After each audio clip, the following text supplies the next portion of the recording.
사랑합니다, 행복님. 오늘도 찾아주셔서 감사합니다. 며느리를 보면 이상하게 마음이 불편할 때가 있습니다. 좋게 보려고 해도 어쩐지 거리가 느껴지는 순간들. 내가 뭘 그렇게 잘못했을까? 며느리한테 이 정도도 말 못하나? 예전에는 당연했던 일들이 요즘엔 조심스럽기만 합니다. 사실 며느리가 일부러 그러는 게 아닙니다. 그런데도 시어머니들 사이에서는 이런 며느리는 정말 어렵다라는 말이 나올 수밖에 없는 이유가 있죠. 오늘은 시어머니들이 이런 며느리는 솔직히 좀 힘들다라고 느끼는 진짜 이유를 이야기해 보겠습니다. 며느리 입장에선 억울할 수도 있지만 시어머니들은 이런 부분에서 크게 서운함을 느낄 때가 많습니다. 여러분도 공감하실지 지금부터 함께 확인해 보세요. 첫 번째, 무조건 자기 편을 들어달라는 며느리. 며느리가 전화를 걸어왔습니다. 목소리부터 심상치 않았습니다. 어머님, 저 정말 너무 힘들어요. 남편이랑 싸웠는데 도대체 말을 해도 먹히질 않아요. 영희 씨는 순간 당황했습니다. 이런 전화를 받은 게 처음이 아니었기 때문입니다. 그래. 무슨 일인데 그러니? 아니, 어머님, 남편이 집안일은 신경도 안 쓰고 애 보면서 제가 죽어나가고 있는데 도대체 뭘 몰라도 너무 몰라요. 제가 이렇게 힘든데 어머님은 어떻게 아들을 이렇게 키우셨어요? 순간 영희 씨는 가슴이 턱 막혔습니다. 며느리의 말투에는 남편이 이 모양인 건 어머님이 그렇게 키워서 그런 거다 라는 뉘앙스가 담겨 있었습니다. 이런 전화가 처음이었으면 위로라도 해줬을 겁니다. 하지만 결혼한 지 몇 년째 아들과 싸울 때마다 며느리는 꼭 영희 씨에게 전화를 해서 아들의 문제를 지적했습니다. 어머님, 남편이 저한테 사과도 안 해요. 어머님, 남편이 이렇게 행동하는 거 다 어머님 때문 아니에요? 저는 정말 너무 외롭고 힘들어요. 어머님은 적어도 제 편이어야 하는 거 아닌가요? 며느리는 화가 난 상태였고 영희 씨가 뭐라고 답을 해도 돌고 돌아 결국 이런 말로 끝나곤 했습니다. 어머님이 아들 그렇게 키워서 제가 이렇게 힘든 거예요.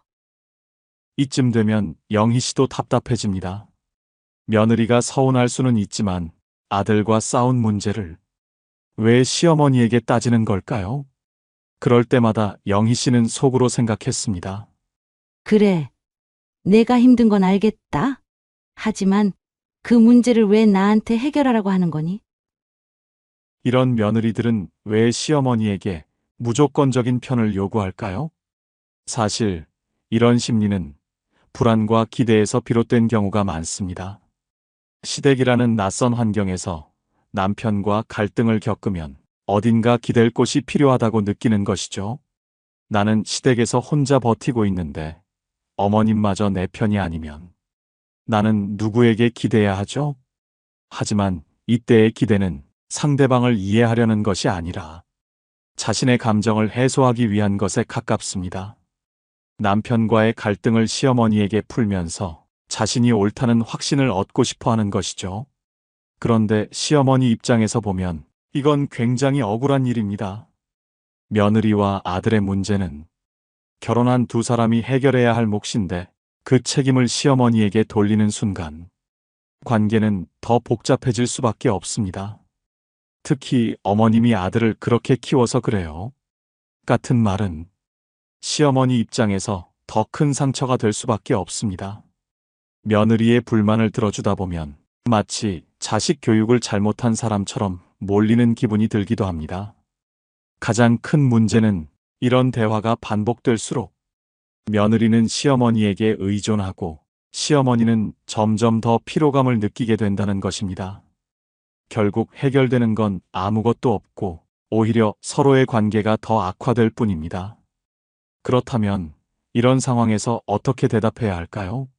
첫째, 감정을 인정하면서도 거리를 두기. 며느리가 속상함을 털어놓을 때, 그래, 네가 그렇게 느꼈다면 힘들었겠구나 라고 감정을 인정해주는 것이 중요합니다.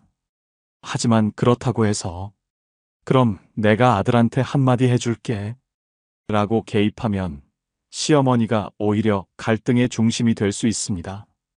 둘째, 부드럽게 역할을 구분하기. 나는 너희 부부 문제에 끼어들 수 없는 입장이야. 그건 너랑 남편이 잘 풀어야 할 문제지. 내가 대신 해결할 수 있는 게 아니란다. 이렇게 단호하지만 부드럽게 선을 그어야 합니다. 셋째, 시어머니도 자신의 입장을 솔직하게 말하기. 나는 너를 이해하지만 그렇다고 해서 남편을 무조건 내가 원하는 대로 바꿀 수도 없잖니? 내가 힘든 것처럼 남편도 나름대로 이유가 있을 거야. 그런 부분도 같이 이야기해보면 어떨까? 며느리가 서운함을 풀 곳이 필요하다는 건 알지만 그 감정을 시어머니가 전부 받아줄 필요는 없습니다. 공자는 이렇게 말했습니다. 진정한 지혜는 어느 한쪽으로 치우치지 않는 것이다. 가족 사이에서도 마찬가지입니다. 며느리와 시어머니가 좋은 관계를 맺기 위해서는 무조건적인 편들기가 아니라 서로의 입장을 인정하는 태도가 필요합니다. 무조건 내 편이 되어야 한다는 관계는 결국 누군가를 더 힘들게 만들 뿐입니다. 감정을 받아주되 부부의 문제는 부부가 풀도록 거리를 유지하는 것이 오히려 더 건강한 관계를 만드는 길입니다. 두 번째, 아들을 시댁과 단절시키는 며느리. 아들이 결혼을 하고 가정을 꾸린 후 자연스럽게 시댁보다 자신의 가정을 더 우선하는 것은 당연한 일입니다. 그래서 많은 시어머니들이 며느리에게 아들을 보낸다라는 말을 하곤 합니다. 하지만 그래도 부모와의 정이 완전히 변하지는 않을 거라 믿었습니다. 결혼을 했어도 여전히 부모로서 아들과 가깝게 지낼 수 있을 거라 생각했습니다. 그런데 어느 순간부터 그 믿음이 흔들리기 시작했습니다. 어머님, 저희 이번 설에는 친정 먼저 가려고요. 죄송해요. 이번 주말엔 저희 가족끼리만 보내기로 했어요. 남편이랑 이야기해 보세요. 저는 잘 모르겠어요. 연락이 점점 뜸해지고 명절에도 얼굴 보기가 힘들어지고 이제는 시댁 이야기를 하면 아들마저도 난처한 표정을 짓습니다. 처음엔 바빠서 그런가 보다 했지만 이제는 명확하게 알 것 같습니다. 며느리가 아들과 시댁의 거리를 점점 멀어지게 하고 있구나. 영희 씨는 몇 달 전부터 아들에게 연락이 뜸해진 것이 마음에 걸렸습니다. 전에는 주말마다 한 번씩 전화하던 아들이 어느 순간부터 연락이 뚝 끊겼습니다. 명절도 다가오고 있어 며느리에게 톡을 보냈습니다. 이번 설에는 언제쯤 올 거니? 하지만 며느리의 답은 뜻밖이었습니다. 어머님, 올해는 저희 친정 먼저 가기로 했어요. 지난번엔 시댁 먼저 갔으니까요. 이제는 명절도 하나하나 계산해서 가야 하나 싶어. 씁쓸한 기분이 들었지만 이해해야지 싶어 아무 말도 하지 않았습니다. 그런데 몇 주 후 동서에게서 연락이 왔습니다. 언니, 이번에 조카 돌잔치인데 그쪽 애들은 안 온대? 무슨 소리야? 우리한테는 연락도 없었어. 알고 보니 시댁 쪽 행사는 모두 아들이 못 간다고 답하고 며느리는 따로 연락조차 하지 않은 것이었습니다. 아들과 며느리가 하나가 되어 자연스럽게 시댁과의 거리를 두고 있었습니다. 결정적인 순간은 그 다음이었습니다. 아들이 집에 들렀을 때 영희 씨가 조심스럽게 물었습니다. 왜 요즘 우리랑 거리가 멀어진 것 같니? 아들은 난처한 표정을 지으며 말했습니다. 엄마, 우리가 알아서 할게. 요즘 결혼하면 다 이렇게 살잖아. 그 순간 영희 씨는 머릿속이 하얘졌습니다. 아들이 변한 걸까요? 아니면 이게 요즘의 결혼 생활일까요? 그렇지만 한 가지는 분명했습니다. 아들은 더 이상 우리 아들이 아니라는 것. 아들을 시댁과 단절시키는 며느리, 왜 그럴까요? 이런 며느리들이 시댁과 거리를 두는 이유는 단순히 시댁이 싫어서만은 아닙니다. 그 안에는 좀 더 깊은 심리가 숨어 있습니다. 첫째, 우리 가정이 우선이라는 생각. 요즘 며느리들은 우리 가족, 우리 부부가 먼저라는 생각이 강합니다. 부부 중심의 삶이 중요하다고 배우고 자라왔기 때문입니다. 그러다 보니 시댁과 가깝게 지내는 것이 우리 가정의 우선순위를 낮춘다고 느낄 수도 있습니다. 둘째, 시댁과의 관계가 피곤하다고 느끼는 경우, 며느리 입장에서 시댁은 여전히 편한 곳이 아닙니다. 아무리 좋은 시어머니라도 신경 써야 할 것이 많고 조심해야 할 부분이 있다고 생각합니다. 그래서 차라리 거리를 두는 것이 더 마음이 편하다고 여길 수도 있습니다. 셋째, 친정과의 균형을 맞추려는 경우, 남편은 당연히 시댁을 챙기고 나는 친정을 챙겨야 한다. 이런 인식이 강한 며느리들은 시댁과 가까워지는 것이 친정과의 균형을 깨뜨린다고 생각할 수도 있습니다. 그렇다면 어떻게 해야 할까요? 아들이 시댁에서 멀어지는 것, 이제는 어쩔 수 없는 시대의 흐름일까요? 무조건 막아야 하는 걸까요? 첫째, 서운함을 표현하는 방식을 바꿔보세요. 며느리가 시댁과 거리를 두려는 것이 느껴질 때, 요즘 너희가 우리랑 거리를 두는 것 같아. 너무 섭섭하네. 이렇게 직접적으로 말하면 며느리는 오히려 저희한테 기대가 너무 크신 거 아닌가요? 라는 부담을 느낄 수 있습니다. 대신 이렇게 말해보세요. 그동안 바빴지? 그래도 내 얼굴 보면 기분이 참 좋아. 이렇게 말하면 며느리도 부담을 덜 느끼고 시댁에 가야 한다는 압박감 없이 자연스럽게 찾아오게 됩니다. 둘째, 아들과의 관계는 며느리를 거치지 않고 직접 유지하세요. 며느리를 통해 아들과 연락하려 하면 관계는 더 어색해지고 멀어질 수 있습니다. 그보다는 아들과 직접 연락하고 부담 없이 왕래할 수 있는 분위기를 만들어가는 것이 좋습니다. 이런 일이 있는데 내 생각은 어때? 이렇게 가볍게 물어보면 아들도 시댁을 부담스러운 곳이 아니라 자연스럽게 찾을 수 있는 곳으로 인식하게 됩니다. 셋째, 며느리가 편하게 느낄 수 있는 순간을 만들어주세요. 처음부터 가족처럼 다가가려고 하면 부담이 될 수 있습니다. 가벼운 대화, 작은 관심으로 관계를 쌓아가는 것이 중요합니다. 예를 들어, 며느리가 부담스러워하는 걸 느꼈다면, 자주 안 와도 괜찮아. 그래도 내가 오면 참 반갑고 좋아. 이렇게 한마디를 덧붙여 주세요. 그러면 며느리는 시댁은 꼭 가야 하는 곳이 아니라 가면 반겨주는 곳이다. 라고 인식하게 됩니다. 공자는 이렇게 말했습니다. 멀리 하려 하면 더 멀어지고 가까이 두려 하면 더 부담이 된다. 며느리가 아들을 시댁에서 멀어지게 만든다고 느껴질 때 그걸 억지로 막으려 하기보다 자연스럽게 서로가 편안한 관계를 찾는 것이 더 중요합니다. 시댁과의 관계는 강요로 유지되는 것이 아니라 서로가 편안할 때 자연스럽게 이어지는 것입니다. 지금 아들과 며느리와의 관계에서 내가 기대하고 있는 것은 무엇일까요? 그 기대를 조금 내려놓는다면 오히려 관계는 더 가까워질 수도 있습니다. 마지막으로 꼭 기억하세요. 아들은 여전히 내 아들이지만 그에게는 이제 새로운 가정이 있습니다. 너무 가까이 잡으려 하면 오히려 더 멀어질 수도 있습니다. 지금 주어진 관계 속에서 행복을 찾는 것이 더 현명한 방법일지도 모릅니다. 세 번째, 시어머니를 가르치려 드는 며느리.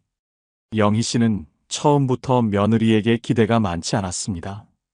요즘 젊은 세대가 다 다르다는 걸 알고 있었고, 예전처럼 시어머니가 중심이 되어 가르치는 시대가 아니라는 것도 잘 알고 있었습니다. 그래서 더 조심하려 했고, 괜히 잔소리처럼 들릴까 싶어 말 한마디도 신중하게 골라서 했습니다. 며느리가 불편할까봐 나는 더 조심하는데, 오히려 며느리는 나를 가르치려 드는 것 같다. 그런 느낌이 들기 시작한 건 어느 순간부터 며느리의 말투가 변하면서였습니다. 그날도 마찬가지였습니다. 온 가족이 함께 저녁을 먹고 있는데 영희 씨는 며느리에게 가볍게 물었습니다. 너는 요즘 애들 키울 때 뭐가 제일 힘드니? 이야기라도 나누면서 친해지고 싶었기 때문이었죠. 그런데 며느리는 살짝 한숨을 쉬며 대답했습니다. 어머님, 요즘 육아는 예전이랑 완전히 다르잖아요. 애들한테 함부로 뭐라 하면 안 되고, 감정적으로 공감해 줘야 한대요. 순간 영희 씨는 멈칫했습니다. 처음엔 요즘 육아 방식이 그렇구나 싶었지만 자꾸만 그 말투가 신경 쓰였습니다. 정말 단순한 정보 공유였을까요? 아니면 어머님 방식은 시대에 뒤처진 거예요 라는 의미였을까요? 한두 번이면 그러려니 했을 겁니다. 하지만 이런 일이 계속되다 보니 영희 씨는 점점 대화가 불편해졌습니다. 며느리는 처음엔 조심스럽게 말했지만 어느 순간부터 대화의 흐름이 내가 맞고 어머님은 잘 모르시잖아요처럼 흘러갔습니다. 그럴 때마다 영희 씨는 스스로를 돌아보았습니다. 내가 너무 예민한 걸까? 정말 요즘은 다 이렇게 하는데 내가 틀린 건가? 하지만 아무리 생각해도 그동안 자신이 살아오면서 터득한 것들이 모두 쓸모없는 것처럼 취급되는 기분이 드는 건 참 서운한 일이었습니다. 그렇다면 며느리가 이렇게 할 때는 어떻게 해야 할까요? 첫째, 굳이 고쳐주려 하지 않기. 시어머니와 며느리는 서로 다른 시대를 살아온 사람들입니다. 모든 방식을 똑같이 맞출 필요는 없습니다. 굳이 말로 가르치려 하기보다 자연스럽게 각자의 방식을 인정하는 것이 더 중요합니다. 둘째, 말보다 행동으로 보이기. 시어머니가 했던 방식이 정말 시대에 맞지 않는다면 말로 지적하는 것보다 행동으로 보여주는 것이 훨씬 좋은 방법이 될 수 있습니다. 어머님, 이렇게 하시면 더 편할 거예요. 이렇게 부드럽게 전달하면 오히려 받아들이는 것도 쉬워질 수 있습니다. 셋째, 기분 나쁜 말투는 담아두지 말고 이렇게 답해보기. 며느리가 요즘엔 그렇게 안 해요. 라고 말하면 그렇구나. 그런데 우리 때는 이렇게 해왔어. 너는 어떻게 하는 게 편하니? 이렇게 물어보면 반박하는 분위기가 아니라 대화를 이어가는 흐름이 됩니다. 넷째, 서로를 이해하는 태도가 필요하다. 며느리는 시어머니의 방식이 이해되지 않을 수 있고 시어머니는 며느리의 말투가 날카롭게 느껴질 수 있습니다. 하지만 이 차이를 인정하는 순간 불필요한 갈등은 자연스럽게 사라지게 됩니다. 공자는 이렇게 말했습니다. 사람을 바꾸려 하기보다 그 사람을 이해하는 것이 더 중요하다. 며느리의 말투 하나에 기분이 상하고 시어머니의 말 한마디에 반발심이 생길 때 한 걸음 물러서서 생각해 보세요. 이건 바꿔야 할 문제가 아니라 서로 다를 수밖에 없는 문제일 수도 있습니다. 관계는 맞추는 것이 아닙니다. 있는 그대로 인정하는 것이 더 편안한 길이 될 수 있습니다. 네 번째, 선을 긋고 관심조차 없는 며느리. 며느리를 보면 이상하게 불편할 때가 있습니다. 예의는 바르고 딱히 잘못하는 것도 없는데 마음 한편이 서운하고 허전한 느낌이 드는 경우가 많죠. 며느리도 이제 가족인데 왜 이렇게 벽을 쌓는 걸까? 우리도 조심하는데 며느리는 더 멀어지려고 하네. 사실 요즘 며느리들은 시댁과 적당한 거리두기를 가장 중요하게 생각합니다. 너무 가까우면 피곤하고 너무 멀어지면 서운합니다. 그런데 그 거리가 너무 멀어지면 이제 가족이라기보다 남처럼 느껴지게 됩니다. 영희 씨는 최근 들어 며느리를 볼 때마다 마음속으로 자꾸 같은 질문이 떠올랐습니다. 며느리가 나를 싫어하는 걸까? 내가 뭘 잘못한 건가? 하지만 아무리 생각해도 딱히 서운할 일을 만든 적이 없었습니다. 며느리는 늘 깍듯하게 인사했고 명절에도 빠짐없이 왔습니다. 그런데 뭔가 이상했습니다. 명절 아침 며느리는 도착하자마자 인사를 했습니다. 어머님, 안녕하세요. 오랜만이에요. 늘 정중한 태도. 하지만 영희 씨가 뭔가를 물으면 며느리는 항상 짧게 대답했습니다. 요즘 어떻게 지내니? 그냥 똑같아요. 사돈어른은 좀 어떠시니? 요즘 건강은 괜찮으셔? 아, 네, 괜찮으세요. 지난번에 좋아한다고 했던 반찬 해놨는데 맛있게 먹어. 아, 네, 감사합니다. 말을 붙일 때마다 대화는 딱 거기서 끝났습니다. 며느리는 정중했지만 관심도 정도 없었습니다. 점심을 먹고 나서도 마찬가지였습니다. 다른 가족들은 TV를 보면서 이런저런 대화를 나눴지만 며느리는 남편과 아이들만 챙겼습니다. 영희 씨는 며느리와 조금 더 친해지고 싶었습니다. 그래서 작은 용기를 내서 말을 걸었습니다. 다음 주에 동선에 애들 돌잔치 있는데 너도 같이 가니? 그런데 며느리는 살짝 당황한 듯한 표정을 짓더니 이렇게 대답했습니다. 아, 저는 잘 모르겠어요. 남편이 알아서 결정할 거예요. 순간 영희 씨는 할 말을 잃었습니다. 며느리는 시댁에 관한 모든 일에 관심이 없었습니다. 시어머니, 시아버지 건강이 어떤지, 시댁 행사에 누가 오는지, 이런 것들은 모두 남편이 알아서 할 일이라고 생각하는 것 같았습니다. 가족처럼 대해주려 했던 영희 씨는 더 이상 무슨 말을 해야 할지 모르겠다는 기분이 들었습니다.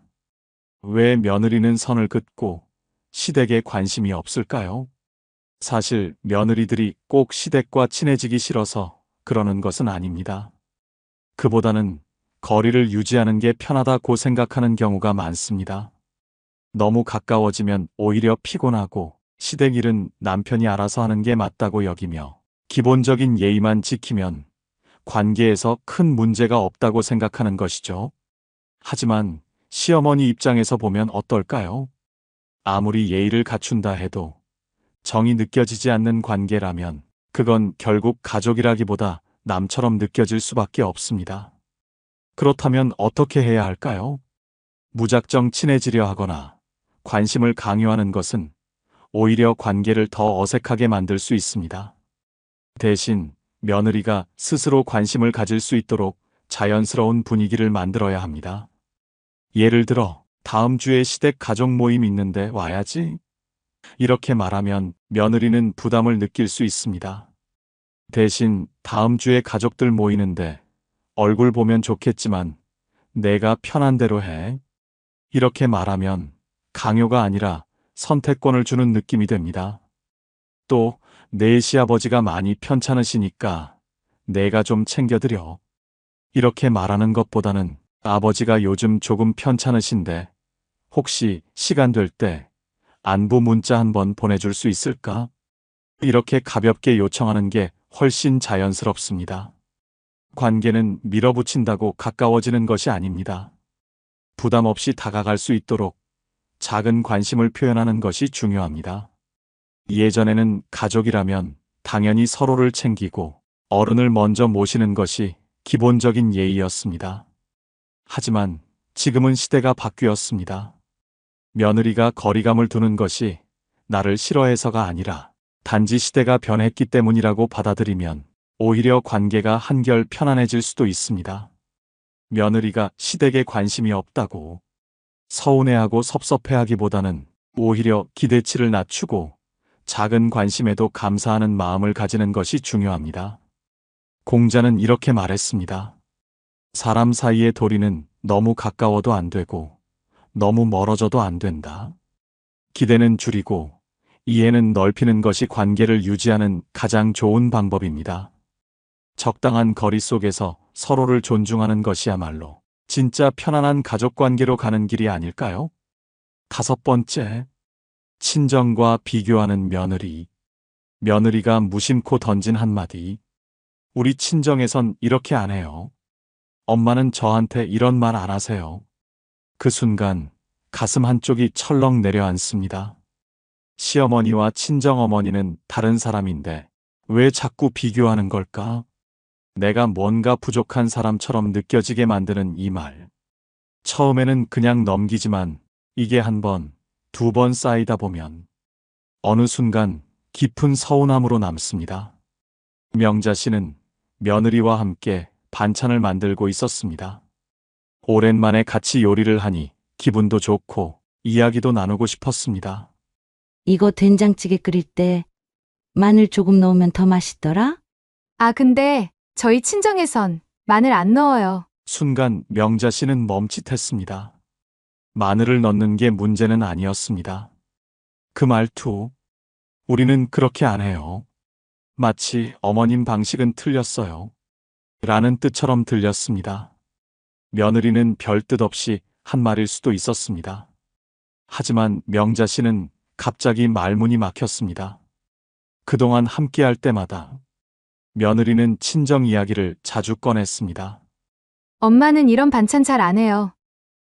저희 집에선 그렇게 안 했어요. 우리 엄마는 저한테 잔소리 안 하시거든요. 명자 씨는 서운한 마음을 애써 감추며 웃었지만 머릿속엔 이런 생각이 맴돌았습니다. 내가 이상하다는 건가? 이게 틀렸다는 건가?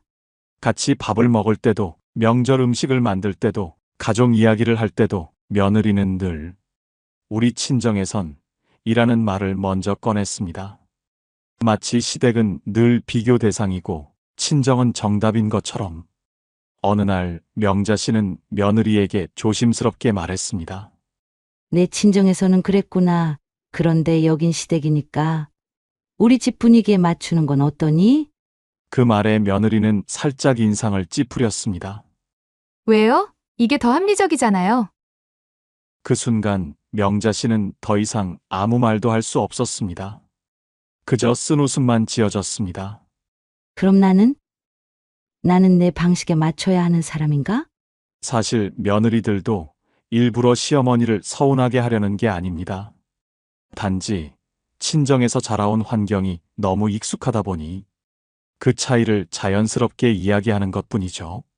하지만 시어머니 입장에서는 이 말이 그냥 지나칠 수 있는 말이 아닙니다. 그냥 의견 차이를 말한 것 같아도 사실은 나는 당신 방식이 불편하다라는 뜻처럼 들릴 수 있습니다. 가족이라면 서로 맞춰가는 것이 중요한데 늘 우리 친정에서는 안 그랬어요. 라고 하면 시댁은 늘 틀린 것처럼 느껴지기 때문입니다. 그렇다면 어떻게 해야 할까요? 먼저 시댁과 친정은 다를 수밖에 없습니다. 어떤 며느리도 시댁을 친정처럼 여기기는 어렵습니다. 그렇다고 해서 꼭 서운해할 필요는 없습니다. 대신 그 차이를 인정하고 그 속에서 편안한 관계를 만들어가는 것이 더 중요합니다. 첫째, 비교는 갈등을 키울 뿐이다. 시댁과 친정은 애초에 역할이 다릅니다. 똑같이 행동해야 한다는 부담을 가질 필요도 서로를 맞춰야 한다는 의무감도 내려놓으세요. 그 차이를 인정하면 오히려 관계는 더 편안해질 수 있습니다. 둘째, 너무 서운해하지 않기. 며느리가 친정을 기준으로 이야기한다고 해서 그게 꼭 시댁을 무시하는 것은 아닙니다. 그저 익숙한 방식을 자연스럽게 말하는 것뿐일 수도 있습니다. 그럴 때마다 감정적으로 받아들이기보다는 이 친구는 이렇게 자라왔구나 하고 한 걸음 떨어져 바라보는 것이 필요합니다. 셋째, 우리 집의 방식을 자연스럽게 알려주기. 며느리가 자꾸 친정과 비교할 때 감정적으로 반응하는 대신 부드럽게 시댁의 방식을 알려주는 것이 좋습니다. 내 친정에서는 그랬구나. 우리 집에서는 이렇게 해왔는데 이 방식도 한번 해보는 건 어떠니? 이렇게 말하면 며느리도 거부감 없이 받아들일 수 있습니다. 단순한 비교가 아닌 서로를 이해하는 대화로 만드는 것. 이게 바로 관계를 부드럽게 만드는 방법입니다. 예전에는 시어머니가 며느리를 가르치는 것이 당연했습니다. 하지만 지금은 그런 시대가 아닙니다. 며느리가 시댁을 친정처럼 여기길 기대하면 그 기대가 오히려 더 큰 실망으로 돌아올 수 있습니다. 공자는 이렇게 말했습니다. 기대는 실망을 부르고 비교는 갈등을 만든다. 며느리가 시댁에서 거리를 두는 것이 꼭 시어머니를 싫어해서가 아닙니다. 그녀들 역시 시댁과 좋은 관계를 맺고 싶지만 어떻게 해야 할지 어려워하는 경우가 많습니다. 며느리가 나를 친정엄마처럼 여기길 바라지 않는다면 나도 며느리를 친딸처럼 대하려는 부담을 내려놓아야 합니다. 그렇게 서로의 차이를 인정할 때 비교가 아닌 존중이 시작될 수 있습니다.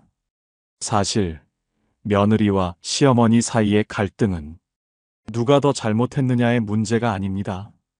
서로 다른 시대를 살아온 두 사람이 만나 관계를 만들어가는 과정에서 생길 수밖에 없는 어쩌면 당연한 일일지도 모릅니다. 하지만 한 가지 분명한 건 이 관계가 서로에게 상처만 남겨서는 안 된다는 것입니다. 기대를 조금 내려놓으면 서운함도 줄어들고 오히려 관계가 더 편안해질 수 있습니다. 시어머니와 며느리는 적이 아닙니다. 함께 살아가야 할 가족입니다. 어쩌면 더 가깝고 따뜻한 관계로 나아갈 수도 있는 사이죠. 기대보다는 이해를, 비교보다는 존중을, 서운함보다는 따뜻함을 선택한다면 여러분의 관계도 한층 더 편안해질 수 있을 것입니다. 오늘 이야기, 여러분은 어떻게 생각하시나요? 댓글로 여러분의 생각을 나눠주세요. 많은 분들에게 큰 도움이 될 것입니다. 오늘 영상이 도움이 되셨다면 소중한 분들께 공유해 주시고 구독과 좋아요로 저를 응원해 주세요. 여러분과의 소중한 연결이 저에게 큰 힘이 됩니다. 오늘도 여러분의 행복을 빕니다. 이상으로 행복 주문서였습니다.